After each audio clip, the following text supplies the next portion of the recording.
Welcome to the RotoWire Mixed Martial Arts Podcast. It's a very special edition today, as always. I'm going to be hosting things. I'm Jake Letarski. You can find me on Twitter at JakeSki52. But today, subbing in for John Littering, we have Richard Mann. You can find him on Twitter at Richard Mann. We're going to be doing the regular, at Richard A. Mann.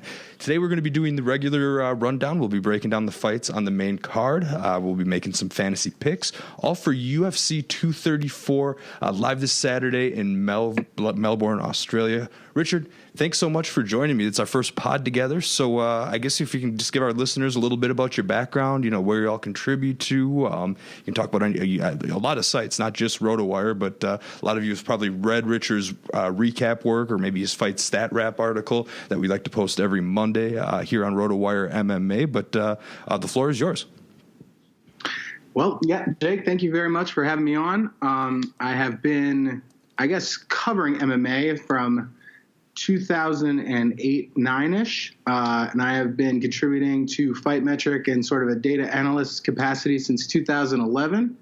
I currently do a stat preview for the main event of pretty much every show now for ESPN.com, and I also cover college wrestling for IntermatWrestle.com. So that's pretty much what I'm doing right now, in addition to my work on RotoWire. Mm-hmm. Excellent. Yeah, we're up in Big Ten country here. Our office is right behind the Kohl Center and not too far from where the Badgers wrestle. So we've got that. I was actually at Maryland this weekend for Wisconsin and Maryland. And, well, still say Wisconsin got the better of that one would be an understatement. Oh, yeah. I haven't really quite followed the program much since I graduated from there in 2013. It's been a little while. But yeah, definitely diverse, good MMA analyst, good MMA mind to have here to help me break down these fights here. We've got a card that some people are gonna criticize a little bit for not being a stack from top to bottom, but we're gonna do our best to give you all the information we know about these guys, and there's definitely no denying that. I mean, our main event it's a banger. It's an excellent, exceptional fight. We're gonna have the middleweight championship on the line. Robert Whittaker, some people call him the Reaper. I think the Bobby Knuckles name is way better. He's gonna take on Kelvin Gastelum is the challenger. Whittaker checks in at 8,900 on DraftKings. Gastelum is 7,300, so quite a discrepancy there. The odds fall right in line with that. Whittaker's a minus 250 betting favorite. Last I looked this afternoon, and Gastelum plus 210. The odds to finish on this one are minus 175. Richard, I'm going to let you kind of step into John's normal role here. What were your initial thoughts with this fight, and kind of how do you see it playing out, and are the odds that far in favor of Whittaker, or do you think those are accurate? I think it's one of those situations where obviously I think Whittaker is a clear favorite. And my initial reaction was I think the fight's a lot closer. I think that Gastelum has sort of a quirky counter-fighting strategy, and I think he can definitely stay in the fight. But I guess if most people are coming into the fight thinking that Whittaker is a clear favorite, that kind of explains minus 250. So my initial reaction was that it should be closer. But then again, I do think there's a clear favorite, and that kind of explains the line. Mm-hmm. Yeah, I was kind of in that camp, too. I mean, Whittaker's a former welterweight that decided, hey, I don't like cutting weight, and moved up. And, of course, Gastelum had the weight-cutting issues at welterweight, so he kind of was forced to move up here. So a lot of times in middleweight fights, you'll see Gastelum be very, very undersized compared to his opponent. But it's not so much here. 3-inch height and 2-inch reach advantage for Whittaker here. So anything about Whittaker's striking style? I mean, he tends to. I know he's got a heck of a chin, and he does. The striking defense maybe comes into question sometimes. But if you can take shots from Yoel Romero, I mean, my initial line of thinking was that he can probably take some from Gastelum too. Yeah, when I was actually working on my ESPN article for this fight, one of the things that really made it difficult was they're very similar in a lot of the metrics that we track. For example, they both throw basically the same amount of punches to the head, body, and legs. They're both very focused on the head. Their striking differential is very similar. The key differentiator in terms of striking really is the amount that they throw, and I think that kind of contributes to the difference of striking defense. Whitaker is a lot more offensive. He attempts a lot more strikes. And I think on one hand, that opens him up to a lot of reprisals, which is why his defense is so kind of lacking. But at the same time, I think that allows him to dictate the pace of the fight and really lead. And when you're in a 25-minute fight against a guy who may have cardio issues like Gastelum has shown at times, I think the fact that Whitaker is going to be the one moving forward, pushing the pace, and throwing more strikes, I think that ultimately it's going to be a close fight that comes down to decision. And I think that output is really going to carry him to a victory. Mm-hmm. And, if we get a decision and you want to have the output, especially when we're talking about a 5-round main event fight on DraftKings, and I was a little bit back and forth on this. I think I'm going to go ahead and pick Whitaker. Like we're going to do our staff picks tomorrow on the website, so you get to see who everybody picked. But this one, I do give Whitaker the edge, and because it's 5 rounds, I think I'm going to use him on DraftKings. I don't know. Do you think both of them throw enough volume that maybe you could stack this fight and use both in a lineup and maybe get some good striking volume from the loser in this case? I've thought about it, and my initial reaction would be that Gastelum really isn't offensive enough to make that worthwhile. However, his salary is so low. I mean, he's got, what is this, it's one of the lower salaries on the card. Yep. So if you were to, maybe fill in a lineup, it might be better to take him versus a guy who is an underdog in a 3-round fight. So I'm not sure if I would make that recommendation fully, but I definitely think if you have a hard decision to make, he's better than a lot of the options from an underdog perspective. Yeah, I mean, just looking at the betting lines of this card from top to bottom, there are a lot of seemingly lopsided fights. I don't think we're going to see what we saw with Fortaleza last week, where it was like 5 of the first 6 or 7 fights underdogs won, and they were off to a really crazy start. I evened out a little bit towards the end, but I was having a tough time picking up underdogs on this fight, and since we can kind of agree that that Gastelum's maybe a little bit better than what the odds indicate, just excellent in the pocket, he has a chance compared to some of the other guys that are plus 200 underdogs or more, in my opinion. But I'm still picking Whitaker. Are you going with the same thing? Do you have a pick for this one? I am. I'm going to go with Whitaker by decision. I think it's my final prediction. Mm-hmm. I'm thinking Whitaker can get the knockout, but in the championship round. So it'll be late 4th, maybe 5th round. Kind of similar to what we saw. I guess both the Romero fights went to decision, but I think eventually, maybe he can get the finish via knockout, just because you kind of alluded to some of those Gastelum potential cardio issues. Shouldn't be as much of a big deal as middleweight, but Whitaker's been to the championship rounds in both of his last fights against the guy in Yoel Romero. That's just a monster. So I'm going to give it to him. I think that seems to be the general consensus. And I do want to. Yeah, go ahead. I would say I do, not to completely play devil's advocate, but I do worry about the amount of punishment that Whitaker took in those 2 fights.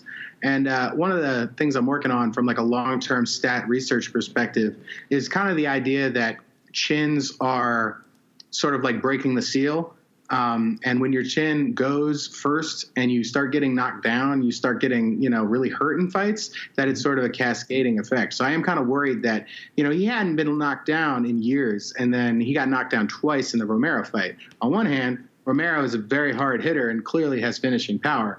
But on the other hand, it's like once it starts to give out, is that a sign of things to come? So definitely don't want to write off Gastelum. And, if there is an underdog that has a knockout chance, he has it. I just don't think it's a very good chance. Yeah, I'm right there with you. I mean, I used a similar line of thinking. Now, this is going way back, but I thought the same way in Tyron Woodley's first fight against Robbie Lawler. Lawler had just been through those absolute wars, with Rory McDonald. And I picked Woodley in that fight for that reason as an underdog, because, the chin's only going to stay up so long. And I think this is a theme will continue, maybe with a couple more fights on this card. But let's keep things moving here. We got the co-main event here, not a title fight, but another middleweight fight. A lot of people calling this maybe a symbolic changing of the guard in the UFC, but we've got Israel the Last Stylebender, great nickname, Adesanya. He's taken on a name that any casual fan should know by now, I would hope, in Anderson Silva, an absolute legend of the sport. But the odds in this one are pretty lopsided, as are the DraftKings salaries. Adesanya checks in with a $9,600 salary.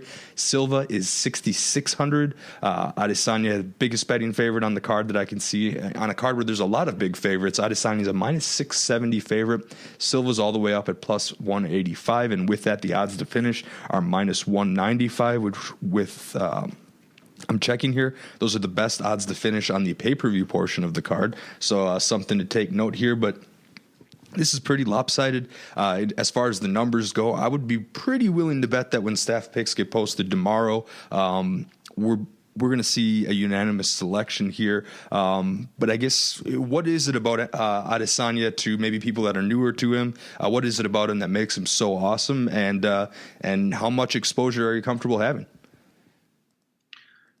I mean, I'm always reticent to take such huge favorites in DraftKings just because they eat up so much of your budget bankroll kind of thing. But I do think that certain fighters are hurt more by age than others. And I think the fact that Silva's offense and countering ability was so much based on his speed and his ability to be quicker than his opponent, that age has really hurt him. And I think that Adesanya is not going to walk into anything. He has a cautious yet explosive offense, if that makes any sense. And someone who's just as versed in kickboxing as he is, I think that, it's hard to say that Anderson is the biggest underdog on the card. I mean, he does have the lowest salary in DraftKings, but I just don't see a path for victory for him. So I guess that is what it is. Mm-hmm. Yeah, Adesanya undefeated in his MMA career. He's just 29 years old, but he's got a ridiculous number of kickboxing fights. I think over 70 to his name. So definitely has experience in this type of competition. He got a pretty convincing TKO win over Derek Brunson his last time out. Brad Tavares was he got him by a unanimous decision the time before that. So lately he stepped up his competition and continues to excel. Silva, on the other hand, the history of late isn't so great. I mentioned he's 43 years old. I think he's turning 44 in April. He also picked up a unanimous decision win over Derek Brunson, if you look at that on his fight log. But I don't know if you feel the same way, Richard, but I'm pretty sure that that was Derek Brunson's fight. I think maybe Silva got a little home cooking in that one. And if you don't count that one, Silva's last win was 2012. Yeah, and I mean, I don't remember being particularly outraged, but I definitely thought that Brunson won that fight. And I mean, 44 years old in the fight game is not an ideal situation. Yeah, I mean, I'm glad that he's still fighting because he seems to still want to fight and still put on a show. But at the same time, it's just sad to see a guy who's probably one of the best fighters in MMA history really come in as such a big underdog. Mm-hmm. Yeah, and then there's a long layoff. That Brunson fight was February 11th of 2017, and then before that, the last time he fought before that was at UFC 200 all the way July of 2016. That's an event I was at, and that seems like ages ago. For perspective, that was the last time Cain Velasquez fought as well. If you can get that, do you ever look too much into these layoffs, or does it not matter with a fighter as experienced as Silva? I mean, every fight is different, and more experienced fighters are probably affected less. But, I mean, if you look at it, the long layoff actually is a factor. Guys coming off long layoffs, especially due to injuries, usually have a tough time coming back. One thing that I do want to talk about, kind of shifting gears to the DraftKings view of this, is that I think, and I wanted to get your thoughts on it, I think that there is a lot of potential in this fight for this to be sort of a low volume fight where both guys kind of stick to the outside, because I think Anderson's schooled enough that he's not necessarily going to walk headlong into anything. And maybe this could turn out to be a fight that's very low volume on both sides and lead to a low score for Adesanya, even if he wins 30-27 across the board. Yeah, I mean, if you're going to put Adesanya in your lineup at 9,600, you are definitely banking on getting that finish in the first round or possibly in the second round. And I definitely see where you're coming from with that. Both of these guys have, I would think, a very high fight IQ, especially in the stand-up game, given all of Adesanya's kickboxing experience. So I could see an argument where they would want to think that that maybe they'd feel each other out a little bit more, and the volume might be lower than some of their previous fights.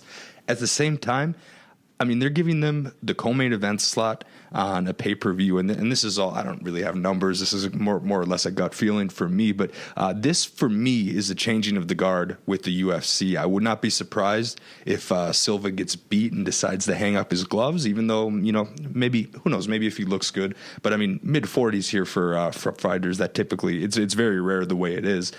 So I think this is one of those where we're going to see a top middleweight contender emerge. I don't know if this is enough to get Adesanya a title shot, but definitely another a top 5 opponent at the very least. And this is, I mean, Adesanya's been in the main event spot before, so he's had exposure, but this is a real high exposure area, and we've seen this with other fights in the UFC when they're trying to build up guys. Adesanya wants a highlight reel. He wants something for his highlight reel, and he wants it to be against a UFC legend. So I think he's confident enough in his chin that maybe he will take a little bit of a risk in pursuit of that knockout, and I think he ultimately gets it done. But if you're using him in your lineup at 9,600, he pretty much has to get it done. Agreed. So you're going to go ahead and pick the style bender as well? Yeah, I'm going to take the style bender, but only by decision. I know I might be going out on a limb with that, but I think that the fight's going to be slow-paced, boring, but one-sided. Mm-hmm. So an Adesanya decision in the scenario you described, you're looking at like 60 to 70 DraftKings points for a $9,600 guy, and 20, 30 points tops for Silva, even at that cheaper price. So maybe this is a low-key fade one from a DFS perspective. I don't know how popular that view is, but that was my reaction for sure. Yeah. I'm going to give this one to Adesanya, but you may have convinced me that I can get out of the first round, but I still think he'll get the finish in the second round for me. So that's how I see this one playing out. But let's keep going down the card. These are ones that are going to be important to talk about because we don't have a ton of household names here after this. So we'll kind of keep the momentum going, and we'll talk about a few of these guys. The next one up is in the bantamweight division.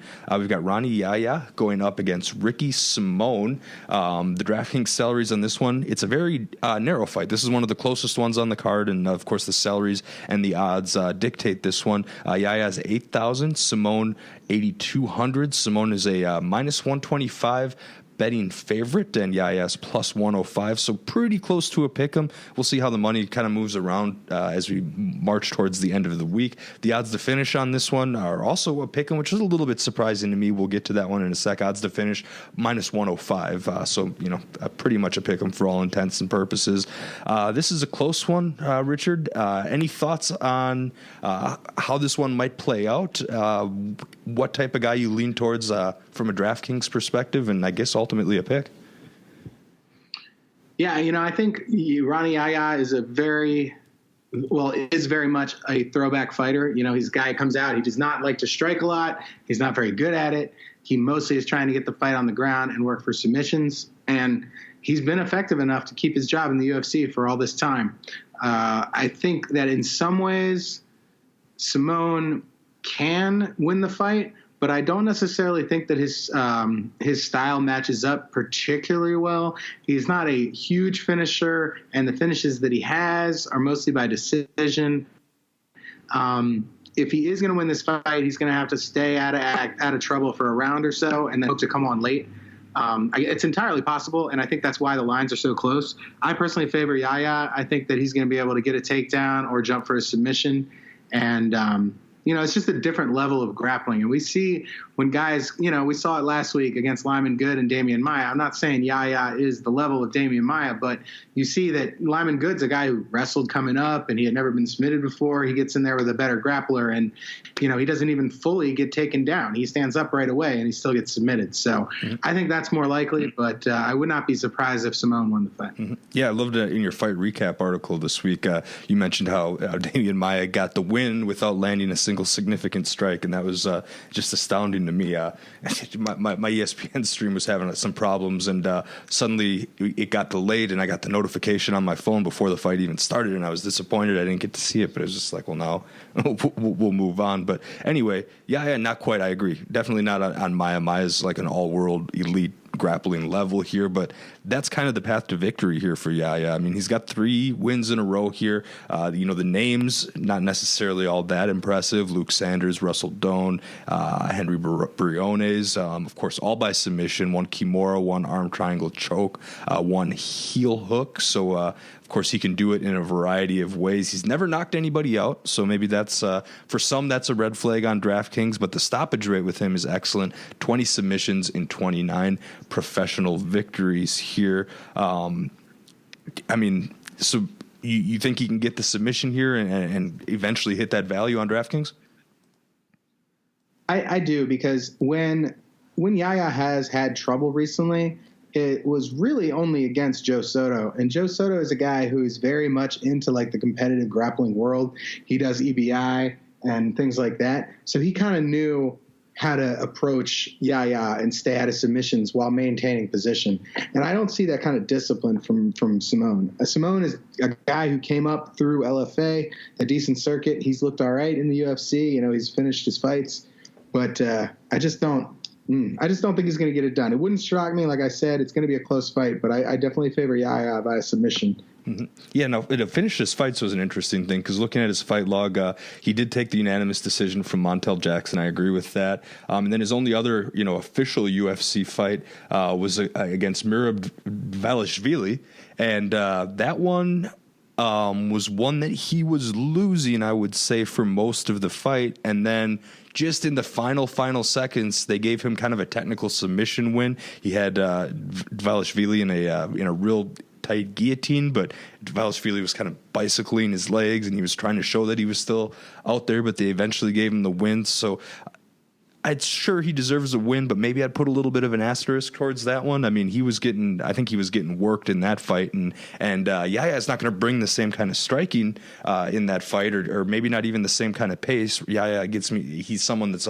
calm and collected, but I still think he can get that finish, and he'll be able to get him. I mean, Simone has been taken down 8 times in those 2 UFC fights, so he's definitely susceptible to the takedown. The only thing with this is, like, I'm trying to predict ownership here, and even in the early staff picks that I'm collecting, a lot of people are on Yaya. Do you think that might be too chalk almost? Well, it's interesting because I think a lot of people are going to take him. You brought up the Divashvili fight, and if you remember, Simone got taken down a lot and he fought his way up, and I think a guy like Yaya would be able to use those opportunities to set up submissions. But you said that, a lot of people in the picks and everything are taking him, but he has gone from a betting favorite to a betting underdog. So perhaps, it's a little bit like DFS pro players or whatever you want to call them versus the public. So it will be interesting to see how that works out with, the general, what's the word I'm looking for? Ecosystem of DFS players. Mm-hmm. Yeah, it's quite the complex ecosystem, but for a guy like me that only does a couple lineups, I think I'm definitely throwing Yaya in there, because we'll talk about underdogs a little bit later on in the show, but there's just not a whole lot that I like, and the 8,000 gives you at least a couple hundred to put towards another favorite. So this one's for me too. I'm going to take Yaya by submission. I think maybe Simone can outlast him in the first round, and we'll see. I'll just stick to second rounds here, and I'll go second round sub here. So I think we're in agreement there. There are going to be a couple Ricky Simones, I think, when we get our staff picks, and again, I'll be posting those tomorrow. Anything else on this fight, or should we move on to the next one? No, I think that covers it for me. All right. So next up, we've got a battle between a couple of relative unknowns. There's not a whole lot of film out on these two ladies. It's a flyweight matchup between Montana De La Rosa and Nadia Qasim. The salaries have De La Rosa a pretty big favorite. She's 8,800. Qasim 7,400. De La Rosa minus 265 betting favorite. Qasim plus 225. The odds to finish on this one are are plus 100, which is actually, I mean, for your average women's flyweight fight, you don't see a ton of that. Listening to the couple of fights on De La Rosa, 3-time high school All-American. She was on season 26 of the Ultimate Fighter and lost in the quarterfinals to Nico Montana. She seems pretty good on the ground to me. That's definitely my inclination here. I guess, what are your thoughts on these two, and are the odds and salaries appropriate for this one? Well, I'm starting to feel a little guilty for the chalk, but I think that De La Rosa should be a healthy favorite in this fight for a couple of reasons. One, Qasim is mostly a striker. She has a traditional martial arts background. She came up in Taekwondo, and, she throws a lot of kicks, and she's a decent striker. But, De La Rosa comes from a wrestling background. She showed that when she was on Tough. Plus, Qasim is coming up in weight. She was fighting at 115, and she was struggling to make the weight, so now she's up at 125. And while I do think being undersized is sort of blown out of proportion a lot in MMA, I think that because she's facing a wrestler, it's probably going to hurt her, and I think it's going to really make it harder for her to stay off the ground. So I think that Montana has the better avenue to victory through her wrestling. So I think she's the rightful favorite, and I think that's explains the line and the DraftKings price. Mm-hmm. Yeah, I mean, I'm with you on this one. This one is one I tried to keep an open mind and not really take the odds into consideration when I started to look at the last couple of these fights. I mean, Qasim, yes, she has one UFC fight at strawweight. I think she missed weight for that fight, if I remember correctly. So now, moving up to flyweight here. Again, there's not much film, so I just watched the one Alex Chambers fight, which she won via unanimous decision. She only has 5 professional bouts in her career. And, again, you said moving up from strawweight, we covered that. She had 4 stoppage wins kind of against no names. And then I do think there are submissions in her arsenal, which De La Rosa will have to be careful of. She attempted what looked for a second to be a pretty nasty heel hook in the Chambers fight, and I think Fight Metric credited her with like 6 submission attempts in that fight, so she's trying for him at least, just not quite as successful. But when it's all said and done, I think I'm going to go De La Rosa here. 7 of her 9 wins are via submission, so even the high DraftKings price might be able to pay off. Of course, you got to have that stoppage. I mean, not to discredit the wins, but her second one was against Rachel Ostovich, who she was subbed even quicker by Paige Van Zandt recently. So just kind of, if we take common opponents into account there, and then of course the height and reach advantage goes to De La Rosa. I'm with you on this one. I think this is going to be mostly the case. One thing I'm probably going to do, though, is I'm going to stay away from this fight on DraftKings because De La Rosa's price is pretty high, and I saw enough from Qasim in the Chambers fight to think maybe she can ward off some of those submission attempts, and this one could very much end in a decision. Do you agree with that? Yeah, I think we're destined for a decision in this fight either way. If you're really locked in on De La Rosa for DraftKings, then you're hoping that this is a fight where she's getting a ton of takedowns and a ton of passes and running up the score that way. And, you kind of mentioned that Qasim was able to scramble and go for submissions against Chambers. So it's possible that she'd be able to keep her in guard. And then we're looking at a fight where maybe 3-4 takedowns, maybe 20, 30 significant strikes. And then we're looking at, another 60, 70 score, which probably isn't worth 8,800. Mm-hmm. Yeah, I mean, just looking at kind of other fighters in that 8,800 tier on DraftKings too, which is what I like to do when thinking about these. I mean, I don't know, Kai Kara France is 9,000. I think he probably has a pretty decent chance at a stoppage here. Kind of looking around. It's because I've got some in my lineup here. I've been playing around. I mean, using her is going to limit your ability to use Adesanya, might limit your ability to use Whitaker. Another guy that I kind of like is Devontae Smith. I think he's got some star potential. I mean, he's 8,600. I would probably rather use Devontae Smith at 8,600 than De La Rosa at 8,800 and kind of try to hunt that stoppage. But maybe that's just me. So I think we can pretty much agree that this one's a fade for me on DraftKings. Anything to add on this one, or should we head on to the last one? Well, so you did mention both Devontae Smith and Kai Kara France, and I just wanted to touch on this. I guess it's a good time. But I do think that those are 2 fights, and maybe the Ishihara Kung Ho Kang fight. I think those are 3 fights that maybe would be on the main card if not for the fact that these prelims are on ESPN. And I think that it's kind of interesting that maybe the bout order was juiced that way to give the free TV some fights that perhaps in the past would have been on pay-per-view.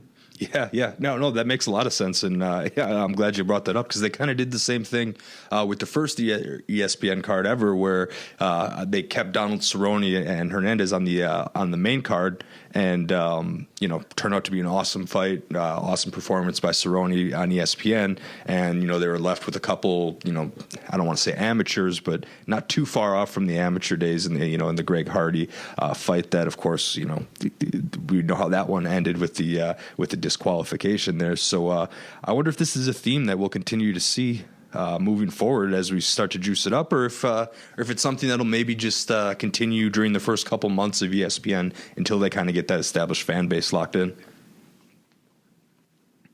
Right. I mean, it really doesn't bother me. I have to watch the whole card anyway. So. Oh yeah, exactly. I mean, we're all watching from front to back, and like every other MMA media member, I'm sure both of us can attest to how awesome the earlier start times have been lately. But not sure that's going to apply with the regular pay-per-view here. All right. We got one more matchup to discuss on the pay-per-view. It's a light heavyweight bout between Smilin' Sam Alvey and Jim the Brute Crute. Excellent nickname there. Alvey's 7,900 on DraftKings. Crute is 8,300. Alvey's plus 120. Crute minus 140. So those odds and salaries match up here. Odds to finish on this one are plus 100. This one is one that with the early picks that I've got, we didn't share picks before going into this fight, so we're kind of both coming in cold. But with the early picks that I've got, this one's a little bit more back and forth. Definitely seeing a couple underdog picks with Alvey in this one. But how do you see this one playing out, Richard?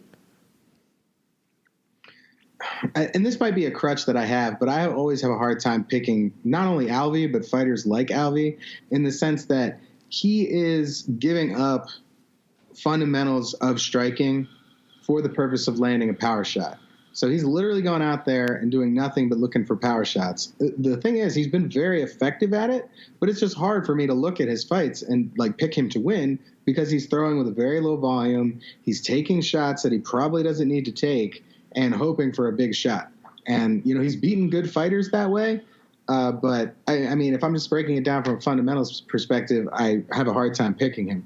Now, Crute, on the other hand, is more of a grappler than I would think. And so that's kind of an interesting twist because he's going to have to close the distance against Alvey, look for those takedowns, get the fight on the ground. And Alvey actually is a pretty decent wrestler, and he does throw hard. So I think he's going to have to use a little bit more striking than he would probably like to close the distance effectively, avoid those punches, and then go to work on the ground. Alvey's hard to finish, so he's going to have to either hold position or to get the submission because Alvey's going to continue to throw those power strikes until the final bell. So I favor Crute, but I think in a lot of ways that's my own personal stylistic bias that is coming into play. So I might not be the most level-headed from that perspective. Mm-hmm. Hey, I got you, though, I like the wrestling comment. It's really defensive wrestling. Alvey's not a guy that's going to throw takedowns, really. Again, he's going to come out headhunting. But he does have an 84% takedown defense, so opponents have been unsuccessful at trying to get him out of his game and getting it on the mat. That's a pretty respectable rate here for the UFC. And, man, we're pretty arm in arm for this one. But I'm with you in that philosophy with Alvey. And, maybe part of it is the very last film that I watched before sitting down to record this with you was watching Alvey get knocked out by Lil Nog in his last fight. And, I don't know, just didn't look good. He's throwing or he's getting hit to throw. You always bring up striking differential in your articles, and so that's gotten me to start looking at that. And Alvey's is negative, so there's that. And you mentioned his grappling skills that Crute has, and he's just 22 years old, but he looked pretty good in the fight against Paul Craig. I mean, he's a BJJ brown belt. He's undefeated as a pro. I mean, the mat skills were pretty good. He was taken down by Craig, but was able to get reversals and kind of get back to his feet when he needed to. Ended up attempting 4 submissions in that fight before eventually finishing with what I believe was a Kimura. Yeah, he finished that in the kind of closing seconds of, it was in the last 10 seconds of the fight, actually. So that showed, skill above someone who's 22 years old. Now, that's where the real big differentiation comes here. Alvey, is 10 years older. He's got 16 UFC fights, and this will be Cruz's second fight here. So do you ever play into that experience advantage a whole lot, or are you mostly just kind of looking at this from a pure skill-based perspective? I think that can play a factor, and I do think that's an element of Alvy's success. He is very seasoned, and he does sort of have like a gamesmanship about his game. He knows what he's good at, and he doesn't waste a lot of time trying to be something else. So in that sense, I do think that's a factor. And, as I said before, if this fight gets past the first or second round, I would immediately swing to Alvy in the later rounds, because he's been there before and he knows how to pull out these victories, and he's able to retain his power into those later rounds. I do question his move up to light heavyweight. I know no one likes cutting weight, but if you're the kind of guy whose entire game is based on power, I don't necessarily think moving up to 205 pounds is the best career move. Do you remember when he moved up? I think it was when Alvy did 3 fights ago. Yeah. It's been a while, right? Yeah, I'm kind of checking the log right now. Gian Villante or Rashad was when he fought Rashad Evans in 2017. Was that at middleweight? Because I remember Rashad tried to move down. He moved up for the Marcin Pracino fight in 2018. So his last 3 have been at light heavyweight, and he scored a first round knockout. Then he went to decision, and then he got knocked out. So. And before that, he had a pretty solid string of decision victories. So I'm not really sure if the power is that much diminished by moving up in weight, but I do think that it probably wasn't the best career move for him. But that's just my opinion. I mean, he did get knocked out by a 42-year-old in his last fight. So if anything, that plays into your point even better. Right. True. Okay. All right. Well, that concludes the whole pay-per-view portion. We got through it, Richard. Thanks for bearing with me here. Some of these fights, hopefully we taught you guys something or another here as you start to build those DraftKings lineups. But speaking of DraftKings perspective here, you mentioned there's some more intriguing fights as we get down the card. In all those fights, or even in the ones that we just talked about, do you got any value plays, any live underdogs you think might be worth a look to really help fill out those DraftKings lineups? I actually think that Austin Arnett, yes, he's 1-2 in his last 3 fights, but I think that both Shane Young and Austin Arnett are both guys who haven't fought the best competition and both haven't looked that great. And there's a pretty wide gap in terms of price. Austin Arnett is at 7,100, and Shane Young is all the way up at 9,100.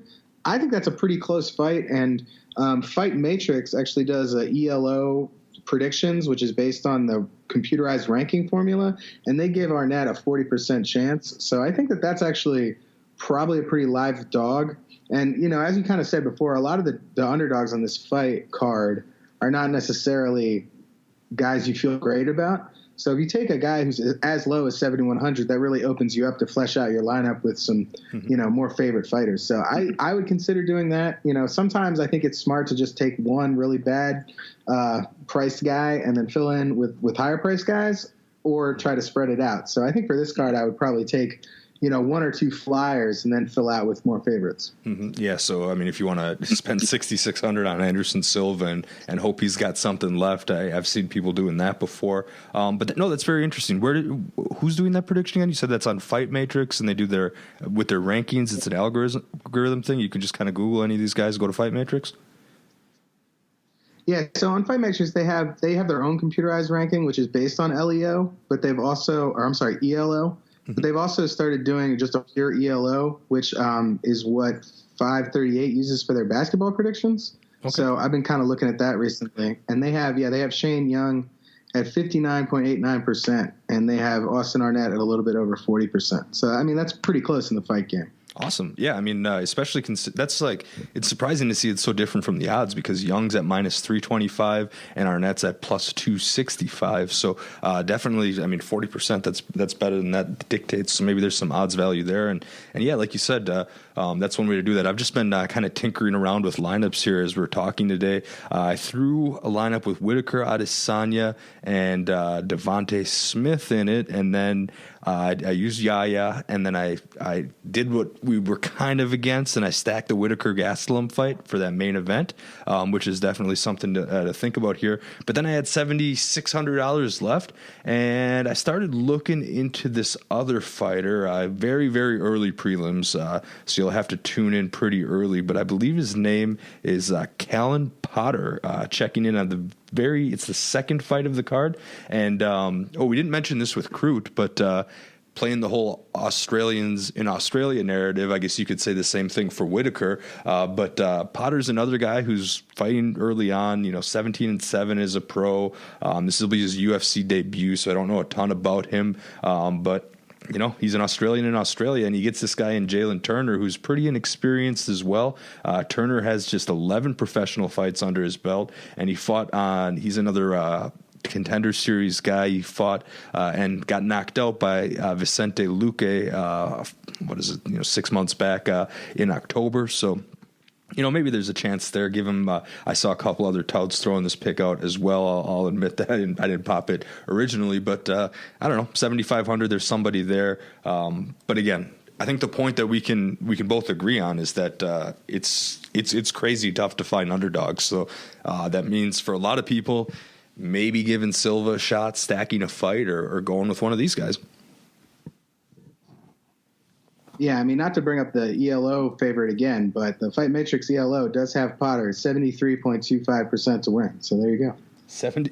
So he's at 73.25% to win, and he's a plus 215 underdog. So, well, there we go. I mean, that's right. So the odds source. Yeah. Mm-hmm. So that'll give him even better odds value than the Arnett fight. But well, there we go. We've got two. That's been able to help us discover two underdogs here, and maybe that.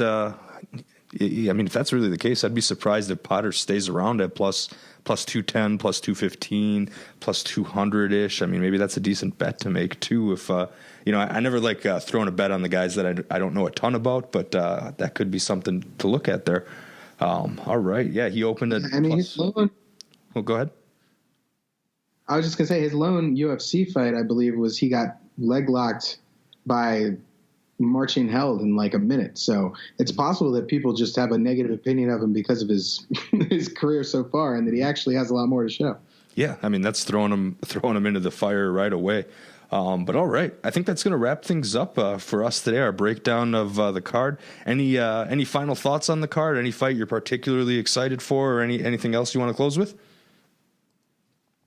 I think the UFC 234 main event is a very solid fight. I'm pretty excited for it. Always good to see Anderson Silva, one of the best fighters in UFC history. And, I'm excited. I think the move to ESPN has added some interesting quirks to the production and the pacing. So it's interesting to see this is the first pay-per-view of that contract. So it'll be interesting to see if anything changes there. Mm-hmm. Yeah, I'm right there with you. I mean, most of us have been. I was a huge fan of the pacing in Fortaleza. I really hope they keep that up, for the rest of these cards, and all signs are indicating that they're going to do that. So that's awesome for us in the media, and I think it's going to provide a better fan experience as well. Really excited to see how this continues to evolve under the ESPN family of networks here. Well, that's going to wrap things up. So thanks again very much for listening to the RotoWire Mixed Martial Arts podcast. Again, Richard Mann, thanks so much for joining me today, covering for John this week. It was a pleasure talking fights with you for a little while. If you're out there on Twitter, give Richard a follow at Richard A. Mann. He talked about all the different places that you contribute to between ESPN and Fight Matrix and Fight Metric and of course, RotoWire MMA. I like some of the graphs that you put through on Twitter and the wrestling coverage. He's a great follow, you guys. Give him a look. Of course, me, you can find at JakeSki52. I'll be tweeting all your MMA and all your college hoops content because that's what I do here at RotoWire. But thanks again for joining me, Richard. John's going to be back with me prior to UFC 235. We're going to do the Bones versus Smith breakdown, Usman, Woodley, Lawler, Askren. Just a hell of a card we've got there. Do not forget, there's going to be another breakdown. Fight IQ is going to give it a run Friday at 8 p.m. Eastern. That'll be live on the RotoWire YouTube channel. You can check those out, do some Q&A with them. Of course, we'll post that on the site afterwards. And, of course, if you're not yet a subscriber to RotoWire.com, go ahead and go to RotoWire.com/free or RotoWire.com/pod. All those links work. They'll give you a free 10 days to all tools, regular tools, non-DFS, no strings attached there. You won't need a credit card to set that up. Of course, all of our MMA content, our articles and fighter notes and updates, live recaps, all of that stuff is free. One of the things that we like to continue to make free for our subscribers, but there are a ton of DFS tools and other articles. Fantasy baseball season's right around the corner. You can get your baseball draft software, all that kind of stuff ready to go. But 10 days, rotowire.com/pod. We'll do that one. rotowire.com/pod. Keep it nice and simple. Thanks again for listening, and we will catch you guys next time. Let's say you just bought a house. Bad news is, you're one step closer to becoming your parents. Soon you'll have a separate fridge in the basement, where extra groceries are exiled forever. Remember that frozen lasagna? Of course you don't. It's been down there since 2008. Good news is, it's easy to bundle home and auto through Progressive and save on your car insurance. Piece of cake. Behind the lasagna, it's very old. Progressive Casualty Insurance Company, affiliates, and other insurers. Discount not available in all states or situations.